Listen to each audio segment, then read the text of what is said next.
Yeah, Plaza. Movie Plaza, yeah. But listen, I can't even make fun of you for that because Hers is far worse. I was a stripper, as we know, and I made a scrapbook, a stripper scrapbook from my time stripping. Yeah. So I can't wait to show it to you because I just unearthed it recently. And okay, wait, let me set the scene for you here. Okay, so I was 20.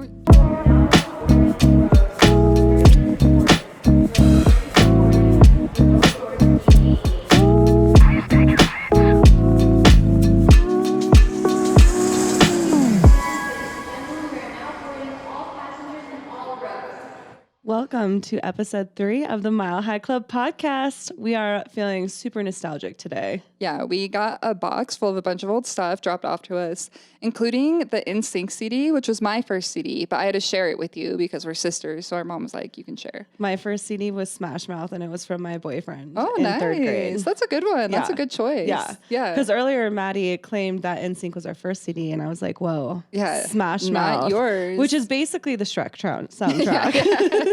Forever Smash Mouth will be known for Shrek, unfortunately, but also maybe fortunately, because it slaps. It is what it is. And this is NSYNC No Strings Attached CD, which was their best album. It was. So I was a BSB fan, so actually the NSYNC CD was mine in my box, and Maddie asked if she wanted it and if she could have it, and I was like, yeah, it's cool. I'm a BSB girl. I do remember as kids we would like trade M&Ms. We'd make points about why NSYNC or Backstreet Boys was better, and we'd like trade off M&Ms. We were weird kids. Yeah, we were weird.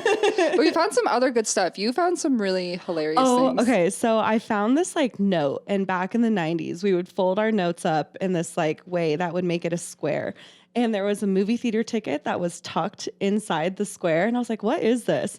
And it was a movie ticket to Starsky and Hutch. And I unfolded it and I showed it to Maddie, and it was like first kiss. With Trevor or something. It was with Jack. I won't say his last name. Yeah. Even though I always remember. Yeah. Your first kiss, of course. And you also said the 90s, but this was 2003, I think, because you wrote it in the note. You were very detailed about I think the I day, even said the time. I think it was like 7:10 p.m. and it was at Greenwood Village. Plaza. Movie Plaza, yeah. But listen, I can't even make fun of you for that because hers is far worse. I was a stripper, as we know, and I made a scrapbook, a stripper scrapbook from my time stripping. Yeah. So I can't wait to show it to you because I just unearthed it recently. And okay, wait, let me set the scene for you here. Okay, so I was 20 years old, living in California with our great grandpa, who was 91 years old at the time. And he was very deaf, as you remember. He had hearing aids and stuff. So at night he would take his hearing aids out so I could sneak out of the house without him knowing. And like, you snuck out? Yeah. But I mean, like, I'm an adult, like I was allowed to leave, but I can't tell our great grandpa, like, hey, I'm going to the strip club, like, see you later. Yeah. And I didn't have a car either. So I would take the bus to the strip club and then take a taxi home. This was pre-Uber days. The other thing too is, so in California, and I think in Denver too, so if you're full nudity, it's 18 plus because they don't serve alcohol, because legally you can't serve alcohol if they're fully nude. Really? So that's why 18 plus clubs are full nude, but 21 plus clubs are only topless because in order to serve alcohol, you can't be fully nude. Fun fact. Yeah. And so I was only 20, so I technically was not allowed to work at the 21 plus club. But after I auditioned, the manager was like, listen, you don't work here. Like, if the cops come, if something happens, you leave out the back door, you don't work here. And I was like, got it. Oh my God. I had no idea it was all under the table. Yeah. Like not only that, there's a lot of rules. Like, you have to wear like double underwear. Like, you can't have a single layer. You have to have like 2 layers because you can't be like flashing your pussy and stuff. At least in California, that's how it was. I think Colorado's a little different because also in California, when we were dancing on stage, when your top came off, you had to stay in a box because you had to be like 20 feet away from people. Oh. It's not like that in Denver, because when I came back to Denver, I went to Shotgun Willie's and it was just like full on titties in the face. And I was like, whoa, not in California anymore. I think they do have the double underwear here though. Yeah. It's a pretty strict rule, which is, kind of weird. Sounds uncomfortable. Yeah.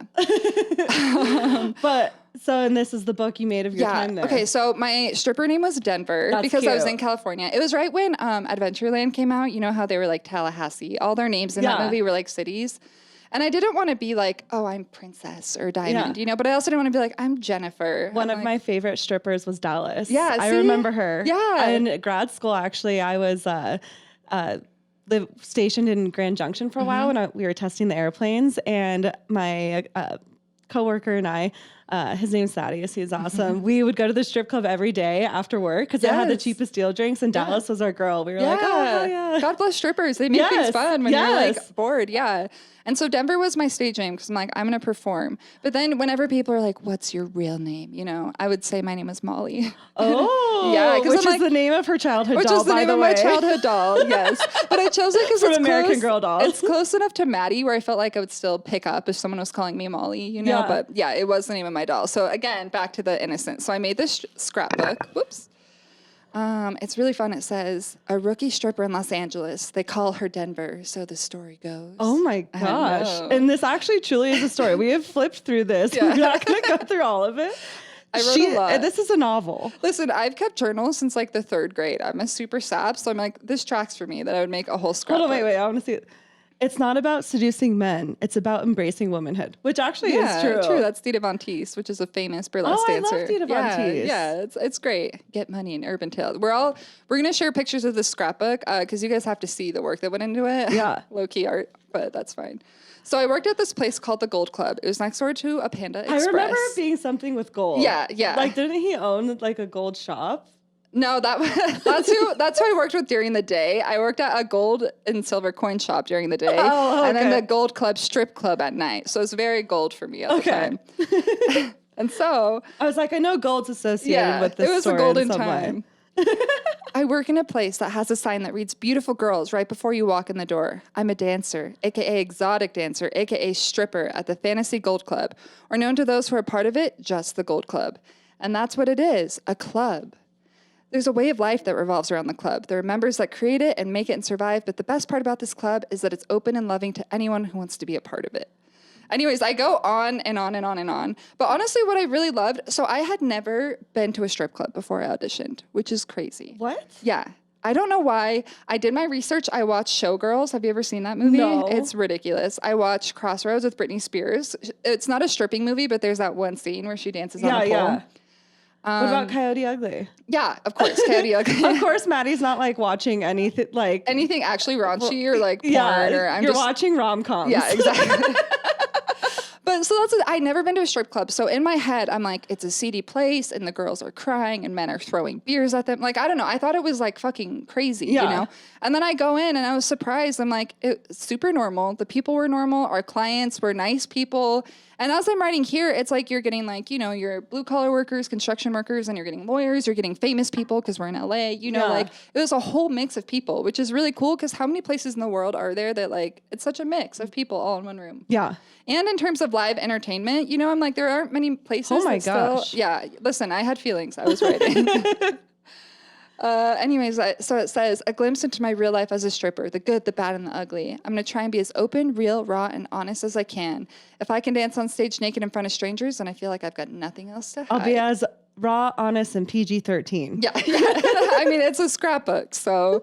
Oh, she even printed out Google Maps. Yeah, of where I lived and where the club was. Which was with great-grandpa. Mm-hmm. Great-grandpa's close to the strip club. Yeah. This is my audition story, super long. As you could tell, I had feelings. But I danced to Mary Jane's Last Dance by Tom Petty, which is a great, anytime I hear it now, I'm like, ooh, this is like my stripper song, you know? But after the song, I got off stage and you're supposed to dance to 2 songs. So they're like calling me back. They're like, Denver, get back here. Like, you have 1 more to go. Pictures of the club. So all I really remember about this club is that there was a giant taxidermied alligator hanging from the ceiling. Really? Yeah, I don't know why. In the dressing room? It was like in the hallway between like the stage and like going back to like the back patio. It was just like a giant taxidermied alligator. Interesting. Yeah, it was an interesting place. What I love about you showing the room, I dated a stripper this year. Yes. Her name is Sierra. Yes. I actually met her through threesome. That's great. Which I had with a guy named Zach and then this girl, Sierra. Okay, I remember this because Zach and Sierra are the name of our step siblings. Yes. Was that weird for you? No. Well, I didn't notice it till afterwards because Sierra was spelled different. Oh, okay. But I was like, oh my gosh. But anyways, she was a teacher turned stripper at night. Ooh. And I went and watched her one time and I got to go back. And this is like actually accurately what it looks like. Yeah. It's just like a locker room, like lockers. I'm sure not everyone looks the same. Have you ever seen P-Valley? No. Oh, it's an awesome show about strippers, and it's cool to see like behind the scenes. Yeah. They really show like the locker back talk. There's ladies like sell snacks. And there'd be girls who would sell like costumes too. Like you could buy different outfits from people, which is really fun. Yeah, it was fun. And we had a little VIP lounge and like the saddles, which is where you do lap dances. So people stand around. The Gold Club. Okay, so here we go. This is my first night's earnings. Not bad for a newbie, I said, but it's hilarious because if you count it, it's like maybe $90. Wait, are all 3 of these earnings from one night? No, I think they're different nights. Because even this one's like probably like $12. Yeah, and I'm like, what did I say? I had one stage performance where I was on fire and these guys were making it rain. The bartender gave me a bucket to carry all my money off stage. Unreal. Oh, that's what I said was like $12. That's my bucket full of money.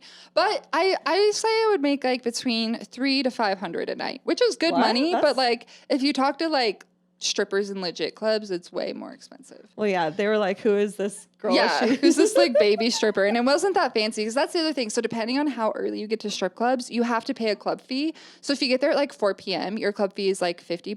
But if you get there at like 10 p.m., it's like $200. Oh, really? So it incentivizes you to go earlier because you can pay less money, but you also have to tip out your DJ, the security guards. But if you're like in like really fancy top-notch clubs, your club fee is like $400 for the night. Oh, I had no idea there was club fee. Money, yeah. Which is why strippers should be able to unionize. Side note, I know that's a thing, you know, like it's legit. You have to pay a lot of money. Okay, so this page is about this girl named Lauren. It's actually kind of sad. I'll read it. I wouldn't exactly call Lauren my friend, but sometimes she would give me a ride home from the club so I wouldn't have to take a cab. Lauren and her husband were both addicted to meth. He couldn't keep a job, so she started dancing to support them. She hated her husband and told me she couldn't wait for him to overdose. She was a very angry person. It made me really sad to see someone so young, so far gone. She enjoyed making jewelry, and she gave me this bracelet one night after I complimented it. She was a sweet girl tortured by inner demons, and I hope she finds peace one day. And that's kind of the same thing, like with the strippers. It's like it is real. Like strippers are struggling. People, I mean, they're just humans going through shit too, you know? But then also I danced with a stripper who was a lawyer during the day and like did it just to like take some steam off.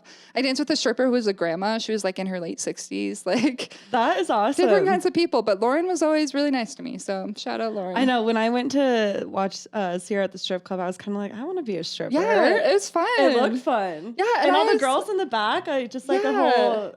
It's like I was going to say a gaggle of... a gaggle of strippers. You know, it's a gaggle of geese, right? Yeah. Okay, not a great reference. Not a strippers, yeah. Not the greatest reference. But it's fun, yeah. It's always made out like strippers are cutthroat and catty. And I mean, like some of them are, but for the most part, it's like supportive. Especially if you like buddy up, you can make more money, you know? Yeah. So these are some of my outfits, some of my stripper outfits. Yeah, I'm not surprised. Madi loves dressing up. Yeah, I do. And I love playing dress up or down, really. And our mother blessed us with curvy. Yeah, we got good curves. I'm like, wow, look at my butt. I wish my butt still looked like that. You know? I would be 20 like again. Maddie. Yeah. But they were cute. I love your emo phase hair. I know. Okay, so I had a pixie cut and I was like growing my hair out. So I was in a very awkward stage. And as you could see, I would kind of do this like crimpy thing. So it was kind of like fluffy. Yeah. And I remember like Miley Cyrus vibes. Kind of, except I remember one of the strippers pulled me aside and she was like, never wear your hair like that again. And I was like, noted. Cool. Got it. But it's like you can't really do much when you're in that like shaggy grow up phase. Yeah. This is me talking about getting drunk at the job. I told you I was writing a lot. Basically, it's like I learned not to get too drunk because there was people like one guy like pulled my underwear back and another person like bit my ass, you know, and I was like, I don't like that. Like, I don't want you to touch me like that. But then at the end of the night, what does it say here? I still had a hell of a good time. In fact, I was having a lot of fun hanging out with this one equally drunk guy at the end of the night who ended up giving me $100 for a single lap dance. So I kept dancing for him, and he kept giving me more money. I got over $300 in a half hour. I wasn't even really dancing with him the whole time. We were just having fun climbing on the booth, and at one point, he was giving me a lap dance. My job is like a party I get paid to go to. Of course, you end up like climbing on the booth. I know, what are you doing? Just being crazy. So this is my page all about the alcohol because it was my first time getting turned. Was it Hypno? I don't remember. I remember that drink, though. Yeah. I'm pretty sure our mom used to drink that. I remember after this, I just started drinking Modelo's every night because Modelo's you can drink all night and not get wasted instead of like taking shots. Yeah. And you know at strip clubs, they have like fake shots. A Modelo girl. It was like what everyone at the club drank. So it's like they would go get one and you'd be like, give me a Modelo. Oh. But they also have fake shots for strippers, you know, so that you can like, it has like different names at clubs, but it's like a Sprite shot or something. So it looks like you're drinking, but you're not like getting drunk with everyone. Oh, interesting. Yeah. What about different colored liquors? I'm sure. Different soda? Yeah. If you're taking a shot of whiskey and you're drinking Sprite. Yeah, they're like, something's up. Give me that Diet Coke. You wouldn't even know. Yeah, right. Like the color it's supposed to be. So this is about the DJ. He was super cool. I loved him. He was like a super hippie. And he was really like cognizant of the music he played because he's like, I'm not going to play music calling you guys bitches and hoes just for people to treat you like bitches and hoes. You know, I mean, it was a strip club, so we were like getting down to some rap music and stuff, but I liked it because he was very supportive. He was always like keeping an eye out on us. So I drew a little picture of him. Is this a note from him? Yeah, they're actually kind of funny. So I just wrote like text that he had sent me. I got you, mama. Welcome to California, mama. Enjoy the moments of your life and youth, youngin'. Walk with love and pride. In this work, it doesn't matter if we are busy. It's like fishing. It takes a few to feed or one big one to make your night. Never go by what others think. If you put yourself in a fortunate position, then fortune will find you, mama. You have a great spirit, young one. Young one. So much knowledge. Yeah, he was like very spiritual. Like he was very, That's cool. He was a cool guy. Chuck was his name. Shout out Chuck.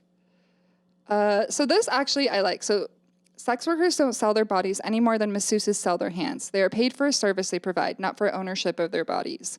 And I think that's something we talk about a lot, about like, oh, I would never sell my body like a stripper. But it's like you think about athletes, you think about models, you think about masseuses. Those are all people who do work with their bodies, and we don't like criticize them in the same way that we do as strippers. Yeah. Yeah. And so this one, these are my bruised knees. So that's the other thing that you have to like get used to is like when you're on your knees and when you go to pole classes, you like wear knee pads. I'm on my knees a lot. Yeah. So you're used to it. Yeah. But the bruises are real. It gets pretty crazy. And actually it gets really dirty. That's the other thing too, is like sometimes strippers will carry like a little cloth. I don't know if you've seen them, and they'll like set it down on chairs. Cause when your bare butt is on a chair and you get like butt acne, you don't want to like be sitting on dirty things, bare butt. Oh. Yeah. So you have like a little thing that you. Oh, I didn't know. That's so fancy. Yeah. How did you, it says stripper trick. I learned how to dance out a wedgie. However, you left out the crucial information of how to. Yeah. I don't know. Probably just this like is not gyrating. a trick. This is something you've learned. Just probably like gyrating around, I would assume. Yeah. I have no idea. Yeah. And also learning how to untie my top with my stiletto is also what it has on here with my great illustrations. It was really fun. Okay, this is something we kind of talked about in our very first episode about how people call strippers dirty, you know? Yeah. And I'm like, just like I was saying with like the little cloth and pimples, I'm like, strippers' whole career is based off of dancing. Like they don't want to smell. They don't want to fucking get STIs or anything like that. I'm like, strippers have every kind of wipe, every kind of like after stage, you're like wiping yourself down. You're cleaning yourself because you don't want like dirt on you. You don't want to get acne. You don't want to like, even on the poles, you don't want like other girls' stuff on you. Yeah. So when people are like, oh, strippers are so blah, blah, blah. And it's like, if you are like fucking around, it's like, you also don't want to get an STD because then you can't work. So it's like, that's the other thing too, is like strippers, sex workers are on top of that shit. I know. Probably more than most. Although the grossest thing I ever saw at a strip club, it haunts me. What? Do you want to hear about it? Yeah. Unrelated I don't to this. know. So we had Taco Tuesdays on Tuesdays where we legit had like a taco truck out back, or like a taco stand on the back patio. Yeah. There's a stripper. Her name was Princess. She went out to the back and she was like kind of tipsy and she was like hugging someone and she fell back onto like the flat top grill of Taco Tuesday. It gets worse. She burned her arm and I've never seen anything like it. Her skin like bunched, like it like came down her arm and was like bunched around her wrist like a sleeve, Oh you know, my like it just like gosh. came off like a casing. It was like, it was awful. It was horrifying. But also props to Princess because a few days later she came into work and she just wore like a long sleeve little wrap over her stripper outfit and just kept stripping and like didn't show her arm because her whole arm like was pink and just like the skin came down as like a sleeve. It was horrifying. Ow. Yeah. Okay, more words. Like I said, I'm like looking back at this scrapbook, I'm like, I was just having some feelings, writing some stuff out. Yeah. But these pages, again, we're kind of talking about how people don't give strippers enough credit. What I was talking about is there was one night where I was with a guy. He was like an older man whose wife had died. Mm-hmm. And he was like, can I just call you by her name? And can you just like pretend to be her? And it's like, on one hand, it's just like kind of silly and fun. But like when you think about it, I'm like, that's kind of a big emotional burden to put on someone to be like, yeah, I'll pretend to be your dead wife. And like, you know? And then just like the amount of stuff of like, people who don't have access to intimacy or who haven't been with a partner, who are just looking for connection. The amount of times that people would pay me just to like talk to me and not dance for them, like people get really lonely, you know, and like you're just there to talk and open up. And it's so much more than just like, woo, we're having fun, you know? Same with sex work too. Yeah, exactly. It's like a huge emotional burden that people don't give them credit for. Yeah. You know? And it's heavy to carry with you day to day, you know? Yeah. So that's what all this was about. Okay, so this is when I came back to Denver and I auditioned at La Boheme. Oh, yeah. Yeah, and I got rejected because they said my ass was too fat. Keep in mind, I was like a size 4 to 6. Maybe I was like tiny. We do have big asses, though. Yeah, we do. But I'm like, first of all, it's a fucking strip club. Like, they want to see my butt. Second of all, they didn't even let me dance. Like, a lady just came into the dressing room and like had me like just stand there, and she like walked around me and she was like, your ass is too fat. You can't work here. And I was like, okay, first of all, you haven't even seen me dance. Second of all, like, people are here for tits and ass. Like, so I guess don't go to La Boheme. I'll put them on blast. Like, wow. Yeah, only skinny bitches there, I guess. But on one of the lockers, so skinny anyway. On one of the lockers was a little note that said, love yourself, you're beautiful. So I just ripped it off and took it with me. So I was like, fuck gosh, y'all. yeah. Yeah. It's not crazy, though. Yeah. Yeah. But, you know, fuck I'm it. sure nowadays, because this is probably a long time ago, right? Yeah. I mean, this was maybe like 2013, Okay, 2014. 10 years ago. Yeah. Shit. I know. Yeah. Hopefully it's changed. But anyways, I still recommend Shotgun Willie's. That's the place to go, in my opinion. We love What's your shotguns. favorite strip club in Denver? That's a hard one. I'd probably say shotguns too. Yeah. Yeah. In Fort Collins, I used to go to the one up there. But the owner, like at the end of the time when I was in grad school, the owner found Jesus. Oh. And it was the only strip club in Fort Collins and closed it. Oh, no. Yeah. Oh, man. It was like out on Harmony. Oh, yeah. wow. And they closed it. So now there's no strip clubs Wow, in Fort that Collins. is truly sad. Yeah. Wow. Yeah. And it was full topless, everything. Wow, so, dang. Yeah. Well, sucks. R.I.P. Lost another one to Jesus. Yep. This page, I mean wholeheartedly, it says, I felt more respected and appreciated as a stripper than I do as a waitress. Just saying. 'Cause this is obviously when I started waiting tables, which is so true. Like in the strip club, if someone was like touching you in a way, first of all, they're not allowed to touch you, but if they were getting handsy, security would be on them. You could get them kicked off. Or even if they were saying shit to you, you could just go tell security and they would get rid of them, you know? And you had like all the other strippers who had your back, who were looking out for you, you know? As a waitress, someone slaps you on the ass and you know, your boss is just like, well, you know, just go smile at them. You know, you don't want to lose your tip. It's fucked up. Yeah. That's sad. Yeah. You're a waitress too. Like. I know, but I worked at Village Inn. Yeah. And that attire wasn't, I mean, the polo button shirt up to here. It wasn't really. And it was a lot. I had a lot of church goers on Sundays. And I had one old man who used to put tips in the front of my apron pocket, but I just told him not to do that anymore. You're like, sir. Yeah, you can just hand it to me. Yeah. Okay. This is like basically the end of it. I was part of it. It's actually really cool. Her name is Jack the Stripper, but like JACQ, like Jacqueline. Oh, Jack the I Stripper. like that. She made like a whole book. She always writes comics about stripping. It's fucking hilarious. You should follow her on Instagram. But she was making a book about strippers, and I wrote to it, and she, so these are questions that she asked me that I answered that were like in the book, and she made comics. And she drew me a little picture. It's really cute. I have the book at home. I should have brought it. Yeah, we'll have to show it. Yeah. And then I think that's the end of it. Oh, I have. Yeah, she put $1 million fake. Oh, this is your fantasy page. Yeah. That's why. And the lyrics, I think this is the Weeknd song. The Weeknd was around 10 years ago? Yeah. We're old. I know. And so is the Weeknd. Yeah, it was a fun time. I mean, in all honesty, I was a stripper for like 6 months. So it was like not a long time. Yeah.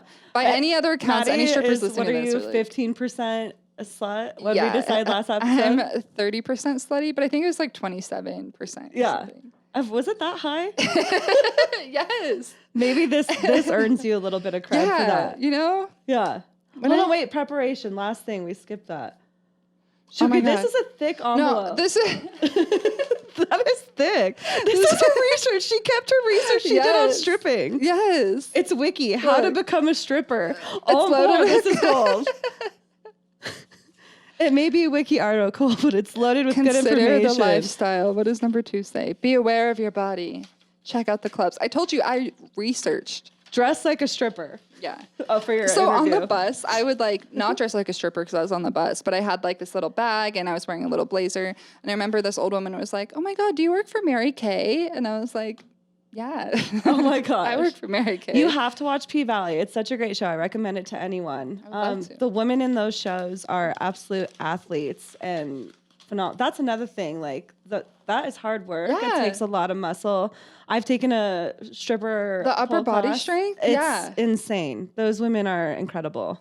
I'm sure you were not that great, but I think about that too. I knew maybe like 2 pull tricks. I'm like, what did I even do? Like, I have no idea. I just blacked out, I guess. We also have this, my first night. It says an email I sent to my mom after my first night of work. Our mom's the bomb. And then it's also like just pages and pages. Oh my gosh. You're amazing. I'm so happy you found this. I know, me too. Yeah. But the one thing I will say about stripping, like real talk for real, is it's like it is all fun and games. And I had like the time of my fucking life stripping, you know. But it completely changed my whole mindset about everything. Like I was going to say I'm so passionate about strippers. And I am. Because they get a bad rap. I am too. And it's like, you know, growing up, you know, I was never very sexual. I was very shy. I was very prude, you know. And then even with some past trauma and stuff, I was very much like horrified. Like I would wear double shirts. Like I very much was like, don't look at me, don't touch me. So disconnected. And I don't know what changed. I think maybe being in a new city where nobody knew me, I felt like I could explore. But like going to the strip club was like on my terms, you know, like I could like put myself out there and I was the one who was doing it. And like even a safe space where like on stage where I was the most vulnerable and took my top off, like I was in a box and no one could touch me. And then there's security guards, you know? So I really got to explore my sexuality and like figure out what that meant to me in a place that was like really safe, which I know seems maybe crazy to say the strip club was a safe place for me, but it was. And then on the other hand, it's like empowering. Like it's fun and slutty to like dance with a stranger. And then they're like fucking paying you just for being hot. Like you're just getting money thrown on you just for existing in a strip club, you know? Yeah, and being you. Yeah, so it was like very validating and really empowering and made me feel a lot more comfortable and a lot more like see what was sexy about me and like see how people like, and then like being able to interact with different strangers and like have this wild time. And under the guise of being Denver also kind of made it more comfortable because I wasn't being Madi. You know, like I could step out and try something new as Denver. Molly. You're Madi pretending to be Molly. Pretending to be Denver. AKA Denver, AKA Molly. Molly's actually a scrapbooker. Yeah. Yeah, 100%. Oh, did they ever ask you what your hobbies were? And you said scrapbooking? Yeah, I said number 1, scrapbooking. Do you want to see? Yeah. I mean, which is true. I think that's what's funny. Even before we were recording and we were talking to Rooster writers are like, you were a stripper. I think it's shocking because I'm a huge dweeb, as we know. Yeah. Super lame, super prude. I think more people would have thought I was, and I was never been a stripper. Have you ever done anything extracurricular? Not officially on a stripper pole. I've given like lap dances though. Nice. Yeah, it's fun. Yeah. I don't know how I look though. Yeah. I feel sexy when I do it. Yeah. So I'm sure it looks good. Yeah. Just like rolling around. Yeah, like, just nothing. But I'm just climbing the booth. Yeah. Playing tag. Yeah. You're it.